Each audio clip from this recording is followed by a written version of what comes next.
Actually കസ്റ്റഡിയിലെടുത്തത് എന്നെയല്ല, അതിജീവിതയാണ്. അതിജീവിതനെയും എന്നെയും ഒരുമിച്ചിരുത്ത് question ചെയ്തു.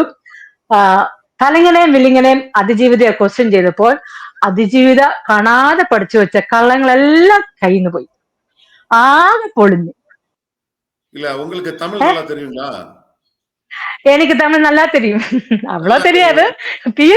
பிஎஸ்சி எல்லாம் கிடையாது. ஆனா தெரியும், பேச தெரியும். ഞാൻ പറഞ്ഞ എത്ര പേരുടെ പേര് പറഞ്ഞോ അത്രയും സത്യം തന്നെയാണ്. കാരണം അതിനുശേഷം ഞാൻ വേറെ ആരുടെയും പേര് പറഞ്ഞിട്ടില്ല. ഞാൻ ഒരുപാട് പേരുടെ കൂടെ അഭിനയിച്ചിട്ടുണ്ട്.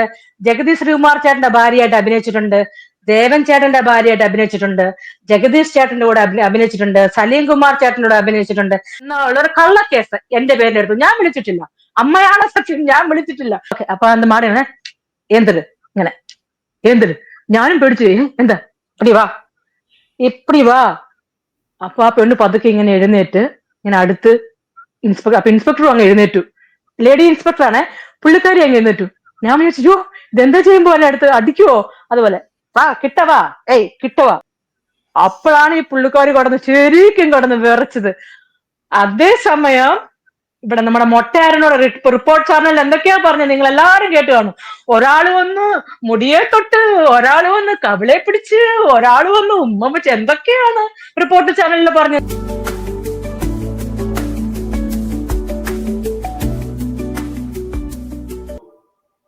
മിനു മുനീർ ജയിലിലായിരുന്നു എന്നാണ് ഇവിടെ വ്യാപകമായ പ്രചാരണം. മിനു എന്താണ് ജയിലിൽ നിന്ന് ഇറങ്ങിയെന്നുള്ളതാണ് എന്റെ ചോദ്യം. മീഡിയക്ക് വേണമെങ്കിൽ നമുക്ക് ആദരാഞ്ജലികൾ വരെ വെക്കാൻ പറ്റും, ശരിയല്ലേ? മിനു മരിച്ചുപോയെന്ന് വേണേൽ പറയാൻ പറ്റും. അതാണ് മീഡിയ. സോ ഞാൻ ആദ്യമൊക്കെ മീഡിയയെ ഭയങ്കരമായിട്ട് വിശ്വസിച്ചായിരുന്നു. പക്ഷെ ഇപ്പോഴാണ് എനിക്ക് മനസ്സിലായത് അവർക്ക് കാശ് കൊടുത്താൽ അവർ റീച്ച് കിട്ടാൻ വേണ്ടി അവരെന്ത് ന്യൂസ് ഇടും. അവരതില് ജസ്റ്റിസ് ഉണ്ടെന്നോ അതിൽ എത്രമാത്രം സത്യം ഉണ്ടെന്നോ അവർ നോക്കാറില്ല. നമ്മുടെ കേരളത്തിലെ മീഡിയ, എനിക്കിപ്പോ അത് മനസ്സിലായി. നിങ്ങൾ കഴിഞ്ഞ വർഷം എന്റെ തലയിൽ വെച്ച ഒരു കള്ള പോക്സോ കേസിനെ കുറിച്ച് അതിന്റെ സ്റ്റാറ്റസ് അറിയുക എന്നത് ഒരു ഇന്ത്യൻ സിറ്റിസൺ എന്ന നിലയ്ക്ക് എന്റെ അവകാശമാണ്. So I want to clear my name. അതുകൊണ്ട് തീർച്ചയായിട്ടും ഇതിന് ഉള്ള അന്വേഷണം അല്ലെങ്കിൽ ഇതിന്റെ നടപടി എടുക്കണമെന്ന് എന്റെ റിക്വസ്റ്റ് പ്രകാരമാണ് തമിഴ്നാട് പോലീസ് എന്നെയും വിളിച്ചു, അതിജീവിതയും വിളിച്ചു. ആക്ച്വലി കസ്റ്റഡിയിലെടുത്തത് എന്നെയല്ല, അതിജീവിതയാണ്. അതിജീവിതനെയും എന്നെയും ഒരുമിച്ചിരുത്ത് ക്വസ്റ്റ്യൻ ചെയ്തു. തലങ്ങനെയും വില്ലിങ്ങനെയും അതിജീവിതയെ ക്വസ്റ്റ്യൻ ചെയ്തപ്പോൾ അതിജീവിത കാണാതെ പഠിച്ചു വെച്ച കള്ളങ്ങളെല്ലാം കയ്യിൽ നിന്ന് പോയി. ആകെ പൊളിഞ്ഞു. കാരണം ദൈവം നമ്മുടെ കൂടെയാ. അത് പൊളിഞ്ഞു. ആ ഒരു കേസ്, അങ്ങനെ ഒരു സംഭവമേ നടന്നിട്ടില്ല എന്ന് എല്ലാവർക്കും ആദ്യമേ തന്നെ എല്ലാ ജനങ്ങൾക്കും അറിയായിരുന്നു. ഇതൊരു തിരിച്ചടിയാണെന്ന് എല്ലാവർക്കും അറിയായിരുന്നു. എങ്കിലും ഇങ്ങനെ ഒരു കേസ് കൊടുത്ത സ്ഥിതിക്ക് ആ കേസ് ക്ലിയർ ചെയ്യേണ്ടത് എന്റെ ഒരു ദൗത്യമാണല്ലോ. അതുകൊണ്ട് തന്നെ ഞാൻ തന്നെ പറഞ്ഞു പോയതാണ് അവിടെ. ഞാൻ അത് ക്ലിയറും ചെയ്തു. ഇപ്പോ ആ കേസ് അവർക്ക് എല്ലാവർക്കും മനസ്സിലായി, പോലീസുകാർക്കൊക്കെ മനസ്സിലായി ഈ പെൺകുട്ടി കള്ളം പറഞ്ഞാണെന്ന്. അതായത് നമ്മുടെ മൊട്ടാരുൺ റിപ്പോർട്ട് ചാനൽ ഇങ്ങനെ പറയുന്നുണ്ട്, അന്ന് തന്നെ അമ്മയോട് അന്ന് രാത്രി തന്നെ സംഭവങ്ങളെല്ലാം പറഞ്ഞിരുന്നോ? അപ്പൊ കൊച്ചു പറയുന്നുണ്ട്, ഞാൻ അന്ന് രാത്രി തന്നെ അമ്മയോട് എല്ലാ കാര്യം പറഞ്ഞു. എന്നിട്ട് അമ്മ നല്ലത് കൊടുത്തോ മിനുവിനിട്ട്? അന്നേരം കൊച്ചു പറയാ, ഈ കൊച്ചല്ല, ഈ സ്ത്രീ എന്നും പറയാൻ പറ്റത്തില്ല, അത്രയ്ക്കും വൃത്തികെട്ടായ ഒരു ജന്മം എന്ന് എനിക്ക് പറയാൻ പറ്റത്തുള്ളൂ. കാരണം ഇത്രയും പ്രായമായ ഒരു സ്ത്രീ, ഒരു കുഞ്ഞുള്ള ഒരു സ്ത്രീ, ഇത്രയും കല്ല് വെച്ച നുണ പറയുന്ന അവരെയൊക്കെ ഒരു സ്ത്രീ കഥാപാത്രം എന്ന് എനിക്ക് പറയാൻ പറ്റില്ല. അവര് പറയാണ്, നാട്ടിൽ വന്നു കഴിഞ്ഞപ്പോൾ അമ്മ വിളിച്ച് നല്ല ചീത്ത കൊടുത്തു എനിക്ക്. അങ്ങനെ അവിടെ പറഞ്ഞു. ചെന്നൈയിലെ പോലീസുകാര് അമ്മേനെ ഫോണ് വിളിക്കുവാണ്. അമ്മ ത്രേസ്യ അമ്മ, അന്ന് 2014 என்ன நடந்துச்சு சொல்லி. അപ്പൊ അമ്മ പറയാ, மேடம் இந்த கொச்சை என்கிட்ட ஒண்ணுமே சொல்லல, 2016 தான் எனக்கு இந்த விஷயம் தெரிஞ்சிச்சு. പൊടിഞ്ഞ് 2014 അമ്മയുടെ അടുത്ത് എല്ലാം പറഞ്ഞു എന്ന് മകള് പറയുന്നു. അമ്മ പറയുന്നു 2016 അറിഞ്ഞു. അതവിടെ ചേർന്നു. അപ്പം ഇൻവെസ്റ്റിഗേഷൻ ആണ് എന്നെ അവിടെ വിളിച്ചത്. അല്ലാതെ ഞാൻ അവിടെ പോയി, എന്റെ പേരൻസ് ചെന്നൈയിലാണ്, എന്റെ അനുജത്തി ചെന്നൈയിലാണ്. ഞാൻ അവിടെ പോയി ഇൻവെസ്റ്റിഗേഷൻ, ഞങ്ങൾ രണ്ടുപേരെയും ക്വസ്റ്റ്യൻ ചെയ്തു. എന്നോട് പൊക്കോളാൻ പറഞ്ഞു. ഞാൻ എന്റെ ഒരാഴ്ചത്തോളം അമ്മയുടെ കൂടെ അടിച്ചു പൊളിച്ച് പള്ളിയിലൊക്കെ പോയി, ബീച്ചിലൊക്കെ പോയി തിരിച്ചു വന്നു. ഇതാണ് എന്റെ സത്യം. ജനങ്ങള് മീഡിയക്കാർ എങ്ങനെ പറഞ്ഞു വെച്ചോ അതൊന്നും എനിക്കറിയാം. അല്ല, മിനു എന്നാലും പൊക്കിക്കൊണ്ട് പോയല്ലോ. ഇപ്പൊ പറയുന്ന കാര്യം എന്ന് വെച്ചാൽ തമിഴ്നാട് പോലീസ് മിനുവിനെ, രാഖി രാമനെ പൊക്കിക്കൊണ്ട് പോയി എന്നുള്ളതാണ്. പക്ഷെ മിനു ഇട്ട ഫേസ്ബുക്ക് പോസ്റ്റിൽ മിനു പറയുന്നത്, ഞാൻ കൊടുത്ത റിക്വസ്റ്റ് പ്രകാരം ഞങ്ങൾ രണ്ടുപേരെയും വിളിപ്പിച്ചു എന്നുള്ളതാണ്. യഥാർത്ഥത്തിൽ ഈ തമിഴ്നാട് പോലീസ് മിനുവിനെ പൊക്കിക്കൊണ്ടുവന്ന സംഭവം അതെങ്ങനെയാണത്, അതൊന്ന് പറയാം. അത് വിളിച്ചു, ഞാൻ എന്നെ അവിടെ വന്ന് പിക്ക് ചെയ്തു ചെന്നൈയിലെ റെയിൽവേ സ്റ്റേഷനിലല്ലേ. അപ്പൊ എന്റെ മോനും കൂടെ ഉണ്ട്. അതിനകത്ത് കാണാമല്ലോ മോൻ കൂടെ ഉള്ളത്. മോൻ എന്റെ തൊട്ട് കൂടെ ഉണ്ട്. അപ്പൊ ഞാൻ പറഞ്ഞു ഞാൻ ഡെഫിനറ്റ്ലി ഐ വിൽ കം. അപ്പൊ പറഞ്ഞു പുള്ളിക്കാരിയും വരും എന്ന് പറഞ്ഞു. Okay, I was ready, I was very happy to go there. അല്ലാതെ അവര് പൊക്കിക്കൊണ്ട് പോകേണ്ട ആവശ്യം എന്തുവാ. എന്നിട്ട് എങ്ങനെയായിരുന്നു ചോദ്യം ചെയ്യലും കാര്യങ്ങളൊക്കെ, അതൊന്ന് വിശദമായിട്ടൊന്ന് പറയാമോ? അവിടെ നിന്നിട്ട് എന്നോടത്ത് പറഞ്ഞു മിനു പറഞ്ഞപ്പോ ഫ്രഷ് ആയിട്ട് വരാൻ പറഞ്ഞു. ഞാനും മോനും അവിടെ പോയി ഒരു റൂമൊക്കെ എടുത്തു നല്ല കുളിച്ച് നല്ല സുന്ദരിക്കുട്ടിയായി നല്ല സാരിയൊക്കെ കൊടുത്ത് അവര് പറഞ്ഞു കൊടുത്ത് അവര് പറഞ്ഞു എന്നെ വന്ന് പിക്ക് ചെയ്യാന്ന് പറഞ്ഞു. മിനു വെയിറ്റ് ചെയ്തൊക്കെ പറഞ്ഞു. അങ്ങനെ ഞാനും മോനും ഞങ്ങൾക്ക് ഫുഡൊക്കെ കൊണ്ടു തന്നു. എന്നിട്ട് കൊണ്ടു തന്നില്ല, പോകുന്ന വഴിക്ക് വാങ്ങിച്ചു തരാന്ന് പറഞ്ഞു. എന്നിട്ട് അവിടെ ഒരു സ്റ്റേഷനിൽ കൊണ്ടുപോയി, തിരുമംഗലമാ അവിടെ വന്നിട്ട് ഈ പുള്ളിക്കാരി അവിടെ ഉണ്ടായിരുന്നു. അപ്പൊ രണ്ടുപേരും കൂടുതലും ലേഡീസ് പോലീസ് ആയിരുന്നു. രണ്ടുപേരും ആദ്യം എന്നോട് ചോദിച്ചു എന്താണ് അവിടെ നടന്നത്, സംഗതി ശരിയാണോ, ഇങ്ങനെ ഹോട്ടലിൽ കൊണ്ടുപോയതൊക്കെ ശരിയാണോ. ഞാൻ പറഞ്ഞു എനിക്കിതൊന്ന് മനസ്സാ വാചാ எனக்கு தமிழ் நல்லா தெரியும். அவ்வளவு தெரியாது, பிஎஸ்சி எல்லாம் கிடையாது, ஆனா தெரியும், பேச தெரியும். போலீஸ் எல்லாம் லேடிஸ் போலீஸ் தான், அவங்க மேல்ஸ் எல்லாம் இல்ல கடையில ஒன்லி லேடிஸ் போலீஸ் தான் என்கிட்ட கேள்வி கேட்டேன். என்ன நடந்தாச்சு நான் சொல்லிட்டு பொண்ணு மேடம் எனக்கு ஒண்ணுமே தெரியல, எனக்கு 2 பசங்கள் இருக்கு, அந்த 2 பசங்களான ப்ராமிஸ், இந்த பொண்ணு போயிருந்தத പറയുന്നത് എല്ലാം പോയി. ஆக்சுவலி ഞാൻ ப்ரொமினன்ட் ஆக்டர்ஸுக்கு எதிராக டிஸ்க்ளோஸ் பண்ணியாச்சு, உண்மையை டிஸ்க்ளோஸ் பண்ணியாச்சு. அதுக்கு கவுண்டராட்டி இந்த பொண்ணு காசு வாங்கிட்டு என்ன சும்மா அது போய் சொல்லுது மேடம், இதுதான் எனக்கு தெரியும். இல்லைன்னா அந்த பொண்ணுகிட்ட கேளுங்க எந்த ஹோட்டலு கூட்டிட்டு போயிருந்து கேளுங்களே. அந்த பொண்ணு அந்த ஹோட்டல்ல எனக்கு தெரியாது, அக்கா தானே, அதனால நான் அப்படியே போயிடுச்சு. ஆமா, நான் இப்படி கண் மூடி கட்டிட்டுதான் கூட்டிட்டு போயிடுது. 16 வயசு அந்த பொண்ணுக்கு. கொஞ்சம் யோசிச்சு பாருங்களேன், 16 வயசு பொண்ணுக்கு ஒன்னும் தெரியாதா? അങ്ങനെ ഏതാவது ഹോട്ടലിൽ കൂട്ടിട്ട് പോയിട്ടുണ്ടെങ്കിൽ അന്നെ പറയും, ആ പെണ്ണ് എങ്ങനെയെങ്കിലും പറയും അത് മഞ്ഞ കട്ടടം, അല്ലെങ്കിൽ ആ ഗേറ്റ് ഇങ്ങനെ ഇരുന്നു, റിസപ്ഷൻ ഇങ്ങനെ ഇരുന്നു, ലിഫ്റ്റ് ഈ സൈഡിൽ ഇരുന്നു, സ്റ്റെയർ കേസ് ഇങ്ങനെ ഇരുന്നു. അത് ഒരു പെണ്ണിന്റെ ലൈഫിൽ നടക്കുന്ന ഡ്രാമ, ശരി അല്ലേ? അവൾ ഒരിക്കലും അത് മറക്കത്തില്ല, അവൾ ഒരിക്കലും ആ സംഭവം മറക്കത്തില്ല. അവൾ പറയും, എന്തെങ്കിലുമൊക്കെ ക്ലോസ് പറയും. അപ്പൊ പറഞ്ഞു എന്റെ ഫ്ലാറ്റിൽ നിന്ന് 20 മിനിറ്റ്സ് ആക്കെ, 20 മിനിറ്റ്സ് ആയിക്കട്ടെ, ഏത് ഹോട്ടലിൽ നിന്ന് കാണിച്ചു കൊടുക്കും. അങ്ങനെ ഒരു സംഭവമേ നടന്നിട്ടില്ല. അത് അമ്മയും മോളും പറഞ്ഞ സ്റ്റേറ്റ്മെന്റ് കോൺട്രാഡിക്ടറി ആയി, പച്ചക്കള്ളംന്ന് എല്ലാവർക്കും അറിയാം. എല്ലാ മലയാളീസിനും അന്നേ തന്നെ അറിയായിരുന്നു ഇത് കള്ളമാണ്. കാരണം ഞാൻ പറയട്ടെ, 10 വർഷമായിട്ടാണ് ശേഷമാണ് ഈ കുട്ടി പറയുന്നത്, ഈ കുട്ടിയല്ല ഈ പെണ്ണ് പറയുന്നത്.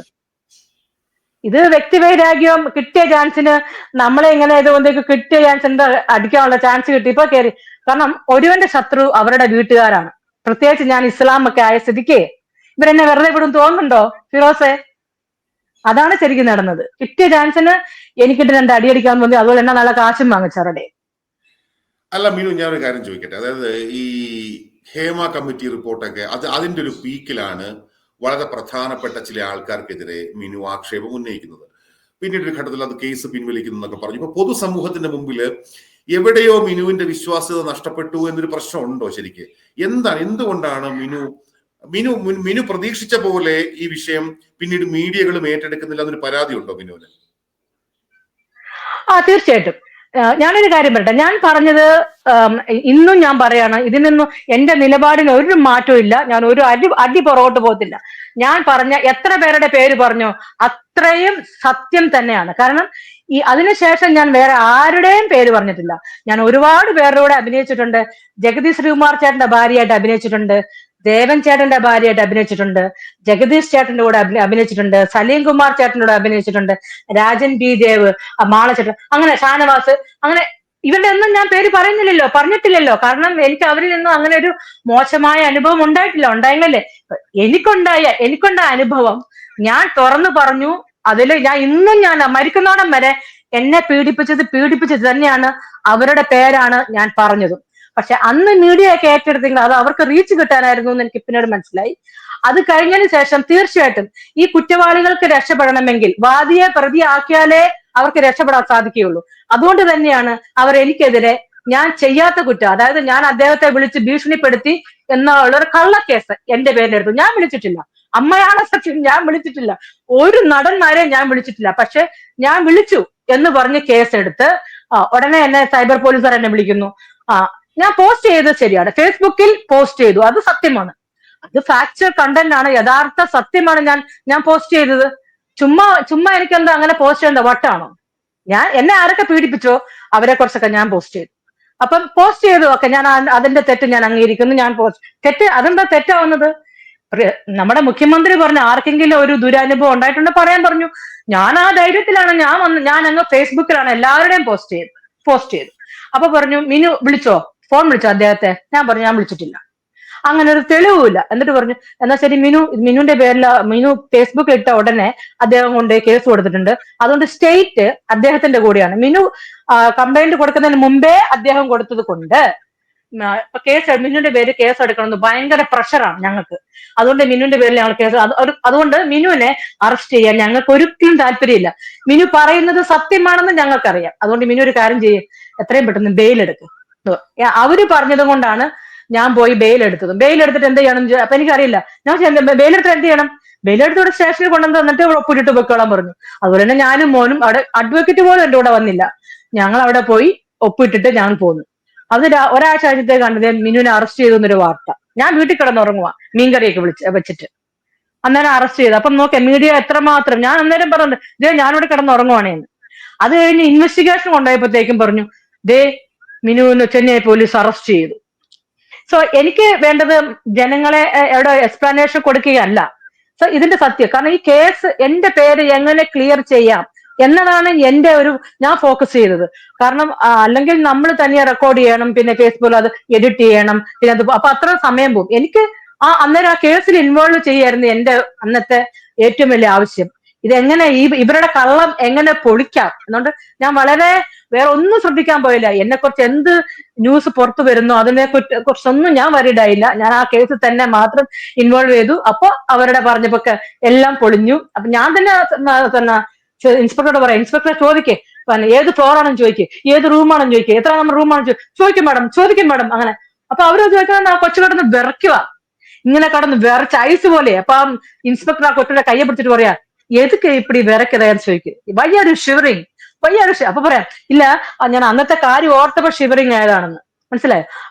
രണ്ട് ചോദ്യം അങ്ങോട്ട് ചോദിച്ച രീതി ഞാൻ കാണിച്ചു തരാം. ചോദിച്ചു അന്ന് എന്താ നടന്നേ? അന്ന് ഇവന്റെ എന്നെ കൂട്ടിട്ട് പോയി, ഓക്കെ കൂട്ടിട്ട് അവളെ തമ്മിൽ தெரியாது. She took me to the hotel, okay madam, okay. അപ്പൊ அந்த മാഡം എന്തത് ഇങ്ങനെ എന്തത് ഞാനും പേടിച്ചു, എന്താ ഇപ്പടി വാ. അപ്പൊ ആ പെണ്ണ് പതുക്കെ ഇങ്ങനെ എഴുന്നേറ്റ് ഇങ്ങനെ അടുത്ത് ഇൻസ്പെക്ടറും അങ്ങ് എഴുന്നേറ്റു. ലേഡി ഇൻസ്പെക്ടർ ആണേ, പുള്ളിക്കാരി അങ്ങ് എഴുന്നേറ്റു. ഞാൻ വിചാരിച്ചു ഇതെന്താ ചെയ്യുമ്പോ അല്ലെ അടുത്ത് അടിക്കുവോ, അതുപോലെ കിട്ടവാ അപ്പൊ അടുത്ത് ചെന്നു. ശരി അന്ന് എന്താ നടന്നെന്ന് എന്നെ സെഞ്ച് കാണിക്കുന്നു. അപ്പൊ പുള്ളിക്കാരി ഒരാള് വന്നു ഇങ്ങനെ ഷെയ്ക്കാൻഡ് വന്നു. അപ്പുറം എന്നാ പണിയച്ച്, അപ്പുറം ഇങ്ങനെ ഷോൾഡറിൽ കൈ വെച്ചു. അപ്പുറം ഒന്നുമില്ല. ശരി എത്ര മിനിറ്റ് എടുത്തേ? 5 minutes പോയി ഉക്കാറുണ്ട്. അപ്പോഴാണ് ഈ പുള്ളിക്കാരി ശരിക്കും കടന്ന് വിറച്ചത്. അതേസമയം ഇവിടെ നമ്മുടെ മൊട്ടയാരനോട് റിപ്പോർട്ട് ചാനലിൽ എന്തൊക്കെയാ പറഞ്ഞത് നിങ്ങൾ എല്ലാവരും കേട്ട് കാണും. ഒരാള് വന്ന് മുടിയെ തൊട്ട്, ഒരാള് വന്ന് കവിളെ പിടിച്ച്, ഒരാള് വന്ന് ഉമ്മ വെച്ച്, എന്തൊക്കെയാണ് റിപ്പോർട്ട് ചാനലിൽ പറഞ്ഞത്. ഇപ്പോഴെടുത്ത് നോക്കിക്കോ, അത്രയ്ക്ക് ആ സ്ത്രീ പറഞ്ഞിട്ടുണ്ട്. അത് കഴിഞ്ഞിട്ട് ഇപ്പം പോലീസ് ചോദിച്ചപ്പോ ഷേക്കാൻഡ് കൊടുത്തു, അതേ ഉള്ളൂ. പേടിച്ചിട്ട് അത്രയും നുണയെ പറയാൻ സാധിച്ചുള്ളൂ. അപ്പഴത്തേക്ക് ആളുടെ കയ്യിൽ നിന്നെല്ലാം പോയി, വിറച്ചു പോയി ആൾ. ഇങ്ങോട്ട് എഴുന്നേറ്റ് വരാൻ പറഞ്ഞപ്പോഴത്തേക്കും. എന്തൊക്കെയാലും ദൈവം എന്റെ പ്രാർത്ഥന കേട്ടു, എനിക്ക് അത്രേ പറയാനുള്ളൂ. പിന്നെ സത്യം പറയുന്നവരെന്നും ഒറ്റപ്പെടുകയുള്ളൂ ഫിറോസെ. സത്യം നമ്മൾ പറയാൻ ഒരു ധൈര്യം കാണിച്ചാൽ അവരെ എല്ലാരും കൂടെ ഒറ്റപ്പെടുത്തുന്നുള്ള കാര്യം ഉറപ്പാണ്. പക്ഷെ ഐ ഡോണ്ട് റിഗ്രറ്റ്. എനിക്ക് ഇന്നും ഈ നിമിഷവും ഞാൻ റിഗ്രറ്റ് ചെയ്യുന്നില്ല. എന്നെ ഒരുപാട് പേരെ തന്നെ പറഞ്ഞിട്ട് ഐ ഡോണ്ട് ബോദർ. അത് അവരുടെ കുടുംബത്തിൽ അങ്ങനെ നടന്നാലേ അവർക്കൊക്കെ അത് മനസ്സിലാവുള്ളൂ. എനിക്കുണ്ടായ അനുഭവം ഞാൻ ഈ ലോകത്തിനോട് പലരും ഇപ്പൊ നമ്മളുടെ ഈ വീഡിയോ കാണുമ്പോ തന്നെ പലരും ഇതിന്റെ ഇടയിൽ ഇതിന്റെ താഴെ വല്ലാത്ത തരത്തില് കമന്റുകൾ ഇടാനുള്ള സാധ്യതയുണ്ട്. പക്ഷെ മുഖ്യമന്ത്രി നൽകിയ ഒരു ധൈര്യത്തിന്റെ അടിസ്ഥാനത്തിലാണ് മിനു ഈ കാര്യങ്ങൾ തുറന്നു പറയുന്നത്.